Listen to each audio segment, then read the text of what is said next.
What's up, everybody? Arizona Bike Week came and went. Hope everybody had a good time. We've been fielding a lot of phone calls and DMs and emails lately about dyno tuning, and this guy's dyno said that, and that guy's dyno said something else, and my dyno said something different from the two of them. So I just want to talk about dynos for a minute, try to give some clarity to this situation. I've built identical engine builds with the exact same components in the exact same model motorcycle, and they make different numbers. There's a lot involved in the dyno itself. Is the power going to the dyno clean? How hot was it that day? What was the humidity? What was the barometric pressure? All these things have an effect on the number that you're going to end up getting.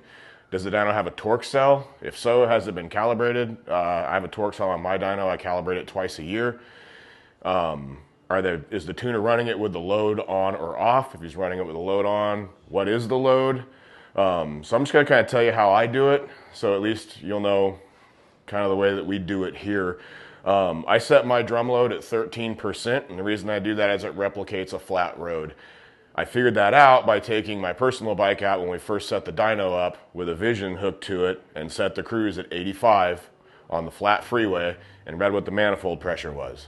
I took that data and came back here and manipulated the brake until the manifold pressure matched what my manifold pressure was on the freeway with the cruise control set. It just happens to be 13% on this dyno. The power in this building is pretty clean and it's pretty consistent. So there's a ton of factors involved in that. On the screen up here, when I'm tuning, on the left side of this screen here, you can kind of see that's the data that the dyno picks up off the atmospheric sensor. So we've got temperature in the room, humidity, atmospheric pressure, load control duty cycle, which right now is 0. If I turn it on, it's going to say 13 because that's where I set it at. And the temperature of the eddy current brake is 103 degrees.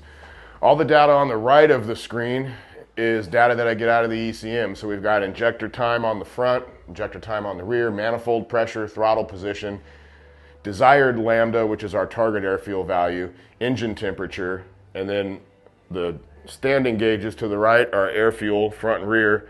And then there's a redundant gauge under that, which is just the same thing, it's just read out differently. And then under that, we have spark advance front and rear. So that's the stuff that I'm looking at. I guess my point here is, if you go to these dyno shootout things and you get a different number, that's just life, man. That might not be the answer you want to hear, but don't call your dyno tuner and make a scene because you got 5 points less on a dyno shootout. I hope this has been helpful information for you guys. If you have any questions, call us or DM us. I'm happy to answer.